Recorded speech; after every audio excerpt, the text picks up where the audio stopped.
Hello everyone, welcome to KD Academy Part 3 Economics Chapter Number 1। आज हम लोग आगे बात करेंगे the topic related to computer technology। Stay tuned। Part 3 Economics Chapter Number 1 1.4 topic हम लोग ले रहे हैं आज। Use of technology in the study of economics। Technology कहाँ कहाँ पे यूज़ होती है in the study of economics। So we are living in the age of digital technology and we use this technology in our daily lives. We use digital technology to stay connected with friends, relatives, to watch movies, to listen to music, navigate। सब जगह पे technology बहुत सारी हम लोग use कर रहे हैं और ये टाइम में भी आपको पता है we are using technology too much। तो इवन कोई कुछ परचेज करना है, order purchase goods, to pay our bills, to buy tickets or for any other purposes we are using technology everywhere। Education की बात करें जो अभी हम लोग बात कर रहे हैं that is actually technology through ही हम लोग बात कर रहे हैं। Okay, तो this technology is also used for education too। Economics is an art and science which involves every day as a behavior of human beings। Society and state changes with time. Hence, people in ordinary business of life as well as experts have to update themselves. Updation is must by the day and technology helps to cope up। Different types of digital tools हैं जो हम लोग use करते हैं everyday life में, तो वो हम लोग आज देखेंगे। सबसे पहला topic है is computer technology। A student of economics is aware of the word computer। computer के बारे में सबको पता ही है। We may use a computer frequently in our school and some of us might also be having computer at home। Oh, today even smartphone सबके पास, सबके घर में smartphones तो है ही। Several functions जो computer करता है वो भी आज के smartphones are that much capable। So we are using various programs of computer technology in our study too। Study में भी हम लोग बहुत सारे computer technology use करते हैं। सबसे पहला है प्रेजेंटेशन। ओके, प्रेजेंटेशन करना है, शो करना है, तो ओवरऑल प्रेजेंटेशन के लिए भी हम लोग बहुत सारे technological tools computer technology use करते हैं। Complicated economic information, data and difficult theories of economics can be made easy by expressing in a PPT, PowerPoint presentation, right? तो PPT हम लोग यूज़ करते हैं। कुछ टॉपिक दिया है हमें टीचर ने, तो उसी के लिए हम लोग वो टॉपिक शो करने के लिए, रिप्रेजेंट करने के लिए हम लोग PPT यूज़ कर सकते हैं। तो क्या हुआ, प्रेजेंटेशन हुआ। फॉर एग्जाम्पल एक पूरा एक टॉपिक है, topic of budget can be highlighted in 3 slides. सिर्फ 3 स्लाइड्स में बनाऊंगा और पूरा topic can be covered। One can give the meaning and 2 accounts in a budget and their meaning। कुछ भी हम लोग स्पेसिफिकली प्रेजेंट कर सकते हैं थ्रू PPTs, राइट। तो नेक्स्ट है एक्सेल वर्कशीट्स। एक्सेल जो बेसिक्स तो हमें पता है, इवन एडवांस एक्सेल है वो बहुत सारी कंपनीज भी यूज कर सकती है। Most of the companies are using advance excels too. तो economics deals with lots of data, data बहुत ज़्यादा है, तो Excel is too much powerful for that। Researchers sometimes deal with the data in thousands। Thousands तो बहुत छोटा है, observations, right? For example, if we do a survey on number of items produced by smaller scale industries in India, we may get thousands of observations। Such data must be entered in Excel sheet, and this sheet can process the data for any formula। Data हम लोग Excel sheet के अंदर ले लेना, after that we use to process, we can process that data using many formula that is pre built, that is pre configured in Excel. तो कुछ सम करना है, एवरेजेस करना है, कोरिलेशन करना है, इवन आप वो डेटा यूज करके you can even automatically draw certain graphs and diagrams, जो अभी हम लोगों ने पहले आगे टॉपिक्स में ही किया। डायरेक्टली आप ग्राफ और डायग्राम सिर्फ डेटा दीजिए, within a clicks you will be having the chart, you will be having the diagrams and graph on your screen in this advanced Excel topics। So Excel sheets are almost as an important tool for processing data in economics। Next is always हमें पता है diagrams and graph. There are certain several programs in computer which helps us to draw diagrams and graphs which we frequently use in economics. There are certain simple drawing tools in a word file. Word file में भी हम लोग certain drawing tools बना सकते हैं which can be used to draw simple freehand figures like simple downward sloping and upward sloping demand or supply curve. We can easily draw through Word and Excel. हम लोग आसानी से हम लोग draw कर सकते हैं. Excel sheet plots almost all the diagrams and graphs. आपको मैंने अभी बोला कि डेटा प्रोवाइड करें, हम लोग डेटा स्टोर कर रहे हैं तो आराम से इजीली हम लोग डायग्राम्स एंड ग्राफ्स बना सकते हैं which we enter in the worksheet. We must only know the formula. सिर्फ फॉर्मूला पता होनी चाहिए क्या करना है क्या नहीं, एंड दैट्स इट. डायरेक्टली आप वहाँ से डायग्राम्स एंड ग्राफ्स जनरेट कर सकते हो. तो पहले जैसा नहीं रहा कि भाई आपको पूरा ड्रॉ करना है, बनाना है, टाइम कंज्यूमिंग है, ऐसा कुछ नहीं है. With in a clicks everything can be known, right.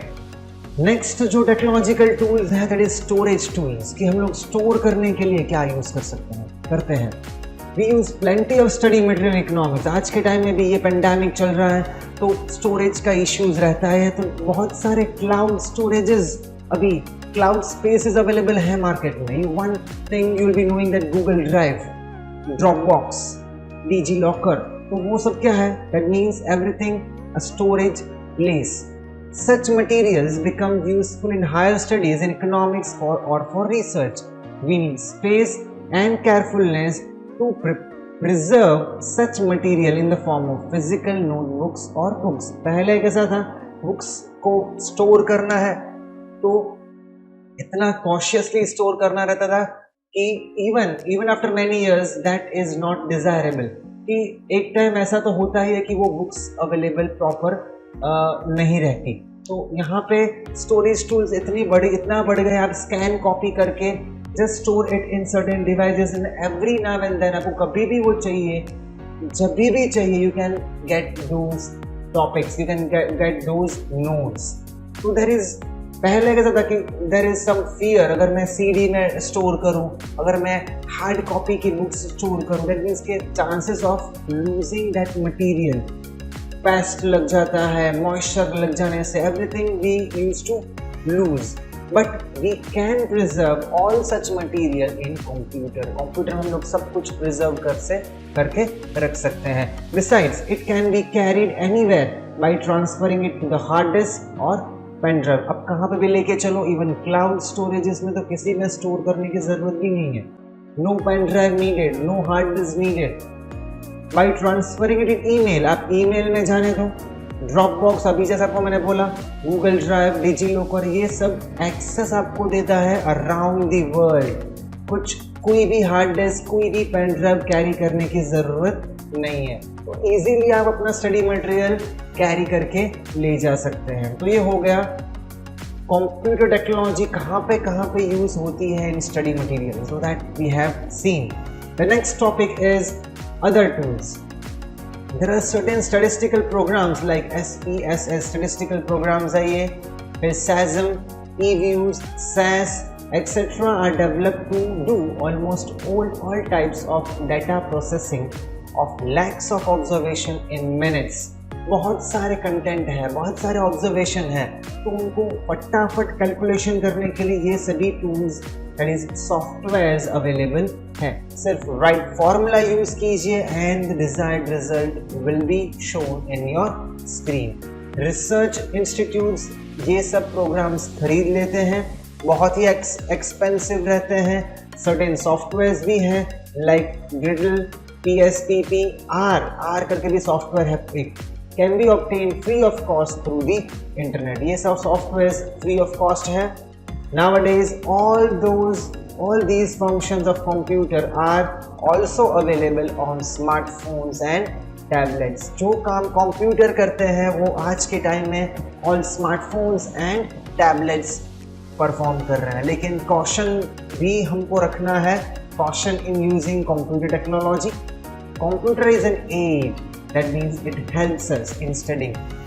Help करता है, लेकिन स्टडी हमको ही करना है, and it is not a study material by itself. Okay, तो it helps to make the process of studying easier. आपको कुछ नोट्स चाहिए, इजीली सर्च करो, आपके सामने अवेलेबल रहेगा, फास्टर अवेलेबल हो जाओ, but it does not replace the personal studying. आप ऐसे सोचो कि हाँ चलो मैं इसमें पढ़ लेता हूँ एक बार, everything is known now, that is not like that. It's an aid, it will help us, it will not replace your original studying. So stay focused. If we do not use the right commands in a computer, सिर्फ computer में हम लोग बैठे हैं, मैं यहाँ पे अभी कुछ भी यहाँ पे commands टाइप करने लोग, that means that we will not be able to communicate properly. So likewise computer में अगर right command मैं नहीं दे रहा हूँ, that means the computer will not work according to the desired way. So we may end up losing our material. We may also end up showing incorrect graph, incorrect data, incorrect activity हो रही है। सब कुछ अगर right command नहीं है, right focus नहीं है, then everything is irrelevant, right? Everything is troublesome. तो ये है caution on using the computer technology. The next is the बहुत ही ये टाइम पे सब लोग यूज करते हैं, that is इंटरनेट टेक्नोलॉजी। अब इंटरनेट टेक्नोलॉजी कहाँ पे यूज होगा वो हम लोग देखते हैं, और कहाँ पे यूज करना चाहिए that will also see. एक फैसिलिटी और है that is called digital technology and it is known as internet, which all of us have used from time to time. अभी भी आप इंटरनेट कनेक्टेड डिवाइसेस पे हो, इसलिए मुझे देख सकते हो, that is a technology, that is a digital technology. अभी यूजेस ऑफ इंटरनेट क्या कौन से हैं? First is tutorials. बहुत सारी वेबसाइट्स अवेलेबल हैं, यूट्यूब में वीडियोस अवेलेबल हैं जो आप अभी देख रहे हो। तो कंटेंट के लिए, ट्यूटोरियल्स के लिए बहुत ही इजी है, सिर्फ इंटरनेट कनेक्टेड डिवाइस चाहिए, दैट्स इट। स्टडी मटेरियल चाहिए तो भी मिल जाएगा, उस लिंक ओपन करो, you will be having the material on your hand. We can view presentation, tutorials हम लोग देख सकते हैं, वीडियोस हम लोग देख सकते हैं, एवरीथिंग। एक्टिव लर्निंग यानी कि live some videos of lectures by experts are put on open access sites by some educational institutions. Some institutions create live lectures available to students, जैसे हम लोग भी live sessions conduct करते हैं, likewise वही हुआ, that is active learning. आप register कर सकते हो, बहुत सारी पेज साइट्स रहती हैं, तो आप वो साइट्स पर रजिस्टर कर सकते हो, and then you'll be getting an access to those educational videos. तो वहाँ पे आप specifically you can listen to that lecture on a net like we do in the classroom. Example, lectures by experts are available in economics and other subjects. The next is जो आपको मैंने बोला, that is reading material. कुछ चाहिए reading के लिए, material चाहिए, तो अभी मटेरियल के लिए बुक्स को ढूंढने जाने की कोई ज़रूरत नहीं है, easily it is available. So numerous books are available online free of cost for reading. Some good research articles available होते हैं, publish होते हैं, bloggers बहुत सारे अच्छे articles लिखते हैं, copies of journals आपको यहाँ पे provide होती है, also available for reading. Some articles, books and journals can be accessed by some paying annual fees on those websites. These materials are called e-books and e-journals. E, that is electronic. So next is information. कुछ information चाहिए कि ये university का form कब से on publish होगा, etcetera etcetera, fees कभी पे करनी है, everything, each and every information can be obtained through the internet by merely searching. कुछ सर्च करना है, अभी ये ढूंढना है, चलो गूगल करो, ये वर्ड का मीनिंग ढूंढना है, चलो गूगल करो, that means information on your fingertips. Next is miscellaneous. Okay, कुछ कोड्स चाहिए, अच्छे कोड्स चाहिए, रेफरेंस बुक्स के नाम चाहिए, etcetera etcetera etcetera. Apart from that ये मुझे चाहिए, ये मुझे करना है, how can I do this, etcetera, can be available through this search engine. Next is data, most important, छोटा वर्ड है लेकिन बहुत ही ज़्यादा इंपॉर्टेंस है इसका। Economics usage a lot of secondary data. आपको पता है सोर्स लिखा रहता है, source from this, that means कि ये सेकेंडरी डेटा हुआ।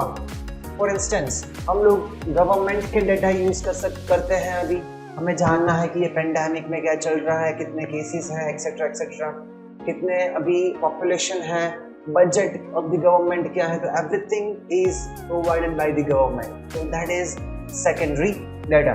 एग्रीकल्चरल प्रोडक्शन क्या हुआ है, इन्फ्लेशन रेट क्या है, import export of particular country कितना हुआ है, that means everything, every data is secondary for us now, and these data can be accessed from authentic websites. For example, authentic site for data on banking in India is the official RBI.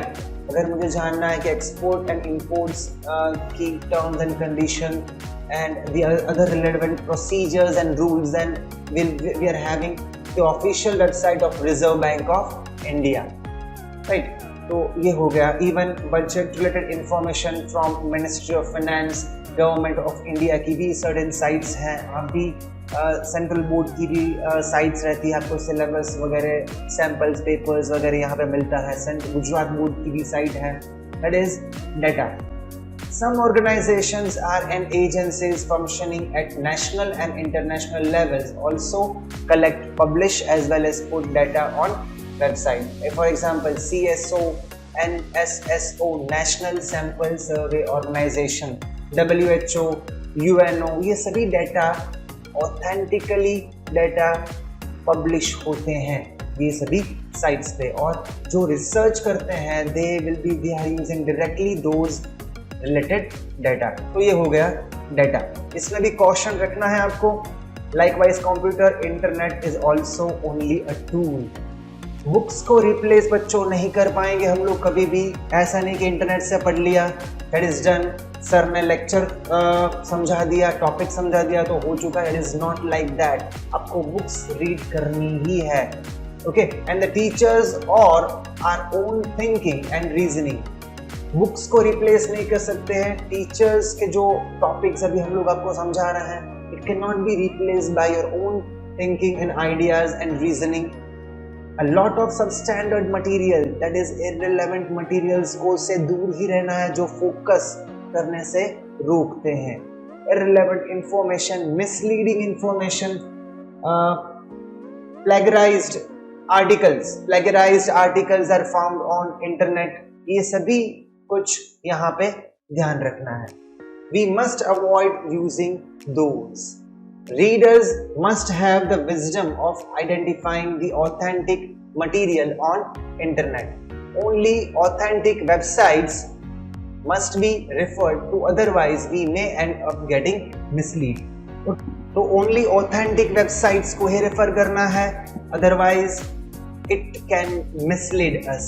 जो बात करते हैं हम लोग प्लेगराइज्ड articles यानी कि ऐसे articles जो हमारे नहीं है लेकिन हम लोग शो करते हैं हमारे हैं, ऐसे आर्टिकल से भी हमें दूर रहना है। Which is the task, which is the work of someone else and we are treating, हम लोग बोलेंगे कि हाँ वो हमारे हैं, that is plagiarised. Let me just write it there. Plagiarised यानी कि वर्क ऑफ समवन, दूसरों का वर्क लेकिन हम लोग बोले कि ये वर्क हमारा है, वो भी नहीं चलता। The next topic is data CDs. CDs के ज़माने तो चले गए हैं, लेकिन CDs को हम लोग बोलेंगे compact disc. Some authorities and agencies like laboratories, research centers, government agencies, etc. involved in collection. Data collection करना है, publication करना है of information and data pertaining to macroeconomic indicators put huge data content in compact disk and sell those for researchers and educational institutions.